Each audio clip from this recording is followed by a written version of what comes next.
Suspects in Spain's twin terror attacks had been planning an even bigger assault than the deadly car rampages they carried out, police said, as distressing details emerged of families torn apart in the horror. A 35-year-old Italian was among 14 killed, mowed down in front of his wife and young children in Barcelona when a driver rammed his van through crowds on the busy Los Ramblas Boulevard on Thursday, before fleeing on foot. Police said they shot dead 5 suspected terrorists who had knocked pedestrians down in the Catalan seaside resort of Cambrils in a second attack in the early hours of Friday, and arrested 4 others as Spain reeled from the deadly violence. Catalonia's regional police identified 3 of the suspects who were killed as Moroccan nationals.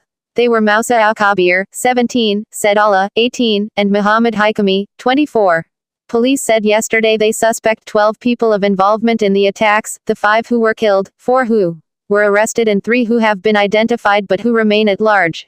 Officials suspect that 2 of these 3 may have died in a blast at a house in the town of Alcanar, about 200 kilometers, 14.0 miles, south of Barcelona on Wednesday evening. Initially treated as a random gas blast, police later linked the explosion to the Barcelona assault, believing occupants of the house were preparing a larger attack, possibly a vehicle bomb, with the use of gas canisters, and slipped up. Police removed dozens of gas canisters from the house, according to an AFP photographer at the scene. They were preparing one or several attacks in Barcelona, and an explosion in Alcanar stopped this as they no longer had the material they needed to commit attacks of an even bigger scope, said Josep Lluís Trapero of Catalonia's police. After the explosion, the suspects quickly went on to commit more rudimentary attacks. These involved the vehicles plowing into pedestrians in Barcelona and Cambrils, he added. The Cambrils suspects had an axe and knives in the car as well as fake explosive belts stuck to their bodies, said police.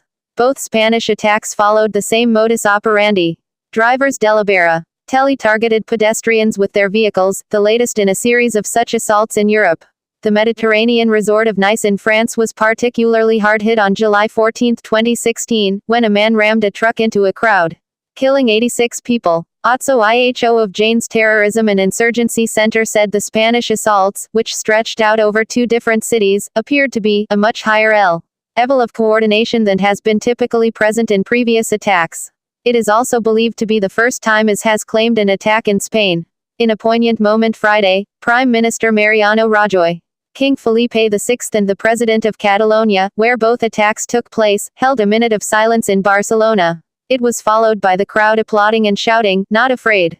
But, in a sign of the tensions sparked by the attacks, about 20 far-right militants tried to protest at the march.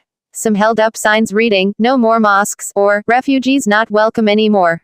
Scuffles broke out between the far-right militants and the march participants. Details started to emerge yesterday on the identity of victims, as did tragic stories of families ripped apart.